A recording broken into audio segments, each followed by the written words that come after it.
Alright, just about done stripping Mike's 70 GTX here. As you can see, it's gutted.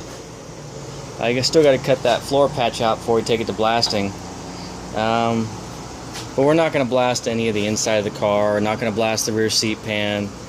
Pretty much just the outer parts of the car, and then back here in the frame rails and all that, and the wheel houses. The doors, these doors aren't being used. They're just going to get unbolted, so there's no point in stripping them. But she'd be free. Just got to pop these loose here real quick. That'll only take a minute. Yeah, that's where she's at. Motor and tranny's out. That's the original engine and transmission to this car too. It's all numbers matching. That's just a little engine dolly I make. It's got dowel pins on the front that locate into the K-frames, so the engine can't twist on that dolly, and basically just lift the front of the car up with a cherry picker and pull the jack stands out and set the car down on this dolly, and then undo the K-frame bolts, undo the transmission mount bolts, and the engine train just rests on there, and just lift the car up and roll the thing out. It's got big casters on it, so it's easy to push around.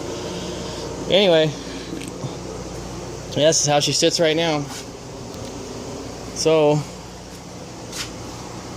let's let you get a look. Let's see, what did I say? Oh yeah, just those deflectors up front, and then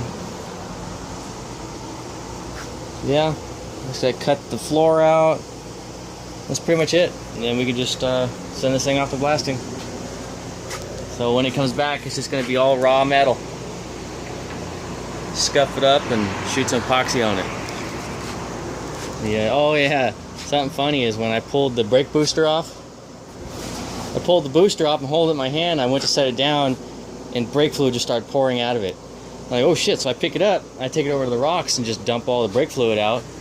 There, it was completely full of fucking brake fluid.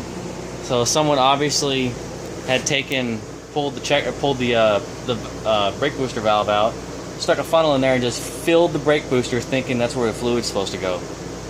And that fluid was in there for a while too. So that was kind of funny. Let's see, what other kind of funny stuff happened? Up front, yeah, that's pretty much it. There is a slight kink in the frame rail here. Right there, it's buckled in a little bit, and then right here, let's see, I don't know if you can see that. Yeah, there's a slight kink right there in the inner fender, so it had gotten hit here, and then that just kind of followed. I'm going to take some measurements and make sure the front end is square, because you already went through that on another one of Mike's cars. Yeah, so that's where she's at right now. Just think, 5